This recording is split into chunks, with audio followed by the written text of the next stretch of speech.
नमस्ते दोस्तों, जैसा कि कल हमने क्रेडिट स्विस के वीडियो में चर्चा की थी और हमने जानने का प्रयास किया था एग्जैक्टली क्रेडिट स्विस में प्रॉब्लम क्या थी, उसका शेयर क्यों कम हुआ था। और साथ में आप लोग समझ पा रहे होंगे, अभी आप सबको देखने को मिल रहा होगा एक banking crisis across the globe, खासकर अमेरिका में। तो उसके पीछे का रीज़न क्या है। लेकिन सवाल अभी यहाँ पर यह आता है, क्रेडिट स्विस डिफॉल्ट हुआ तो इससे इंडिया को क्या इम्पैक्ट होगा, इंडिया के अंदर क्या इम्पैक्ट होगा। जैसे कि सिलिकॉन वैली बैंक, फिर उसके बाद सिग्नेचर बैंक, दोनों का कोलैप्स हुआ, डिफॉल्ट हुए, लेकिन उसका असर इतना भारत में हमें देखने को कहीं नहीं मिला। खबरें ज़रूर बनी क्योंकि ये कहीं ना कहीं आजकल दुनिया इंटरलिंक्ड है एक दूसरे से। इसीलिए जैसा कि आप लोग बिजनेस टुडे की खबर देख पा रहे होंगे, वह लिखता है Credit Swiss own 20,000 crore assets in India. और ये खबर एक फाइनेंशियल सर्विस प्रोवाइडर जेफरीज उनके द्वारा दी गई है, जो कि बिजनेस स्टैंडर्ड में प्रकाशित हुई है। साथ ही साथ इकोनॉमिक्स टाइम भी सेम खबर लिखता है, Credit Swiss own over ₹20,000 crore assets in India. साथ में स्विस बैंक जो है वहाँ का, मतलब जो सेंट्रल बैंक है, जैसे भारत में आरबीआई है, वहाँ का जो स्विस नेशनल बैंक है, वहाँ उसने क्रेडिट स्विस को लगभग $54 बिलियन का एक लोन देने का प्रस्ताव रखा है।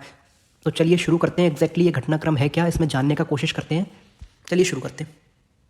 तो चलिए समझने का प्रयास करते हैं एग्जैक्टली चल क्या रहा है क्रेडिट स्विस में, मार्केट में, यूरोप में। तो मार्केट में एक्सपर्ट्स के द्वारा बताया जा रहा है कि वेडनेसडे को जो क्रेडिट स्विस के शेयर में डाउनफॉल देखने को मिला, आप देख सकते हैं ग्राफिक में, मैंने यहाँ पे एक डाउनफॉल का चार्ट लगाया हुआ है, जिसकी वजह से जो यूरोपियन बैंक्स हैं, जो यूरोप के अंदर बैंक्स हैं, बैंक के स्टॉक्स हैं, उसमें एक बड़ी गिरावट देखने को मिली। ये देखिए आप, हम यहाँ पे यूरोपियन बैंक के बारे में बात कर रहे हैं बेसिकली।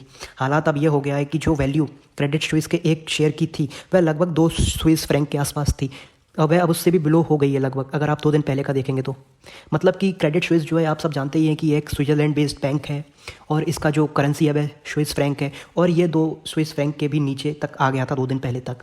साथ ही साथ, और जैसा कि हमने आप लोगों को कल के वीडियो के माध्यम से बताने का प्रयास किया था, इसका एक main reason Saudi national bank है। वो क्यों है, हमने कल के वीडियो में आपको बताया था। जो कि क्रेडिट स्विस है, सबसे बड़ा क्रेडिट स्विस का सबसे बड़ा इन्वेस्टर कौन है, सऊदी नेशनल बैंक है।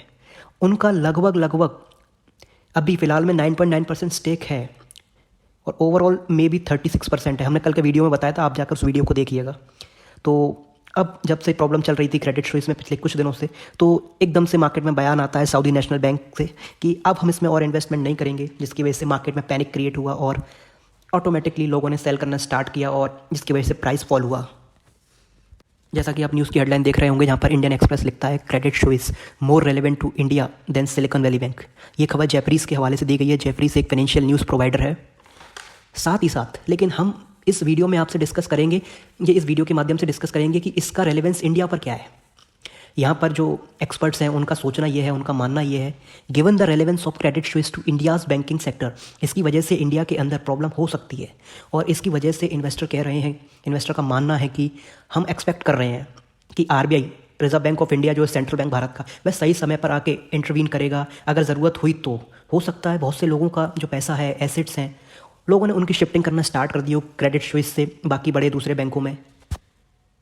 इम्पैक्ट ऑन इंडिया, अब अगर मैं भारत के पर्सपेक्टिव से बात करूं तो हम आपको बता दें, Credit Suisse 12th largest foreign bank है इंडिया के अंदर, विथ एसेट वर्थ ₹20,700 करोड़। मान लीजिए कल को अगर क्रेडिट स्विस डूबता है तो इसका असर इंडिया में कितना होगा, तो मैं आपको बताऊं इसका असर ज़्यादा नहीं होगा। इसके पीछे का रीज़न है, जो इंडियन बैंकिंग सेक्टर है उसका जो स्टेक है फॉरेन बैंक्स जो रखती हैं इंडिया के अंदर, वह 0.1% है। तो ये इतना ज़्यादा नहीं है, लेकिन आज की डेट में लगभग हर चीज़ इंटरकनेक्टेड है, तो उसकी वजह से इसके कॉन्सिक्वेंसेस थोड़े से डेंजरस हो सकते हैं। और मैं आपको बताऊं तो क्रेडिट स्विस में का जो प्रेजेंस है वह आपको ज़्यादातर डेरिवेटिव मार्केट्स में देखने को मिलेगा। लगभग 50% प्रेजेंस आपको वहीं पर देखने को मिलेगी डेरिवेटिव मार्केट्स में। डेरिवेटिव मार्केट्स होती हैं जैसे कि करेंसीज होते हैं, फॉरेन करेंसीज, इन सब के अंदर इनकी प्रेजेंस ज़्यादा होगी, ये लोग इसी में डील करते हैं। और इनमें से बहुत सारे कई चीज़ें हैं, जैसे कि ये लोग बोरोइंग करके रखते हैं, गवर्नमेंट सिक्योरिटीज़ में इन्वेस्ट करते हैं, और भी कई चीज़ें में आपको देखने को मिलेगा इनका इन्वेस्टमेंट। लेकिन मोटा मोटा इनका जो स्टेक है डेरिवेटिव मार्केट्स में वह लगभग 50% के आसपास है। Presence of foreign banks in India, तो इसके अंदर जो प्रेजेंस है, स्मॉलर प्रेजेंस रखती हैं फॉरेन बैंक्स इंडिया के अंदर, with 6% of share in total assets. साथ ही साथ जो 4% of loan he foreign banks के द्वारा दिए जाते हैं। और इंडिया का जो फॉरेन सेक्टर, इंडिया का जो बैंकिंग सेक्टर है, उसके टोटल डिपॉजिट का ओनली 5% डिपॉजिट इन बैंकों में है, यानी कि इन फॉरेन बैंकों के अंदर है। मतलब ये बैंकिंग जो बैंक्स हैं ये मोस्टली एक्टिव रहते हैं डेरिवेटिव मार्केट्स में, जैसा कि मैंने आपको बताया, फॉरेक्स में, इंटरेस्ट रेट्स में, करेंसीज में। इनका स्टेक लगभग 50% के आसपास है, आपको देखने को मिलेगा। और एक डेटा में बताया गया था कि इंडिया में जो HSBC है वह सबसे बड़ा लार्जेस्ट फॉरेन बैंक है as its own assets worth of around 2.47 lakh crore 2,47,000 crore के एसेट्स HSBC बैंक के अंदर हैं, भारत के अंदर वह सबसे बड़ा बैंक है। और उसके बाद स्टैंडर्ड चार्टर्ड है, उसका ड्यूश बैंक है, उसका JP मॉर्गन है। लेकिन जो कोटक महिंद्रा के CEO हैं, फाउंडर हैं कोटक महिंद्रा बैंक के, उन्होंने ट्वीट करके बताया कि भले ही ग्लोबली टर्मोइल हो रहे हो, बैंकिंग सेक्टर्स में प्रॉब्लम आ रही हो, लेकिन इंडिया में जो मैक्रो फैक्टर्स हैं वह अभी काफ़ी ज़्यादा स्ट्रॉन्ग हैं। This morning, there are growing concerns over a banking crisis after the fall of Silicon Valley Bank and Signature Bank. And it's not just here in the U.S. Depositors overseas are also worried about the security of their money after more banking troubles in Europe. The Swiss bank Credit Suisse announced yesterday it will borrow nearly $54 billion from the Swiss Central Bank to shore up liquidity, and it will seek to repurchase debt. The troubled bank is...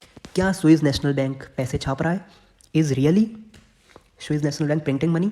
तो अब प्रश्न यहाँ यह आता है कि क्या Switzerland की सेंट्रल बैंक है, क्या वो पैसा कहाँ से देगी क्रेडिट स्विस को? क्योंकि इतना ये $54 बिलियन आप समझ सकते हैं कितना बड़ा अमाउंट है, समझ रहे हो? अगर ये पैसा पाकिस्तान को अभी दे दिया जाए तो वह कई सालों तक सर्वाइव कर सकता है इतने अमाउंट पे। सोचिए, जब उसका फॉरेक्स रिजर्व ही लगभग $1-2 बिलियन के आसपास है, तो आप इससे अंदाज़ा लगा सकते हैं कितना बड़ा अमाउंट हो सकता है।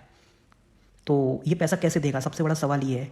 तो दोस्तों, इसका एक सिंपल सा जवाब है, जो स्विस नेशनल बैंक है, वह जो सेंट्रल बैंक है स्विट्ज़रलैंड का, वह इस पैसे को प्रिंट कर रही है क्या? जी हाँ, इसका जवाब हाँ, प्रिंट कर रही है। जो स्विट्ज़रलैंड का नेशनल बैंक है, इस अमाउंट को वह प्रिंट करके देगा क्रेडिट स्विस को लोन के फॉर्म में।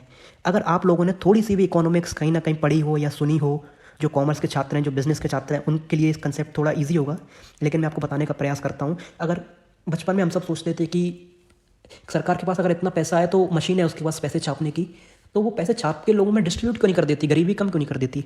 लेकिन जैसे जैसे हम बड़े होते जाते हैं तो हमें समझ में आता है इसके कॉन्सिक्वेंसेस क्या होते हैं। तो मान लीजिए अगर कोई भी कंट्री अनलिमिटेड पैसा प्रिंट करने लगे तो इसकी वजह से इन्फ्लेशन बढ़ सकता है, demand and supply chain disturb हो सकती है, करेंसी डेप्रिसिएशन हो सकता है। आप सोच के देखिए, अगर किसी इंसान के हाथ में आप ज़्यादा पैसा देंगे तो वो ज़्यादा खरीदारी करेगा मार्केट में जाके, तो ऑटोमेटिकली जो चीज़ वो परचेज़ करेगा या फिर उसके जैसे कई लोग परचेज़ करेंगे, अगर उन सबके हाथ में पैसा दे दिया जाए तो उस प्रोडक्ट की डिमांड बढ़ेगी पर्टिकुलरली, और सप्लाई कम होती जाएगी। तो इस केस में आपको इन्फ्लेशन देखने को मिलेगा।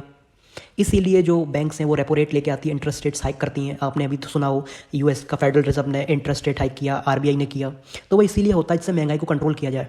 उम्मीद करता हूँ आप लोगों को समझ में आया होगा इस कंसेप्ट का कि हम अनलिमिटेड मनी क्यों नहीं छाप सकते हैं। लेकिन जी हाँ, अभी स्विस नेशनल बैंक जो है वह पैसा प्रिंट करके देगा लोन के फॉर्म में, जिससे मार्केट में स्टेबिलिटी बनी रहे और लोगों के अंदर ट्रस्ट रहे, बैंक रन ना हो।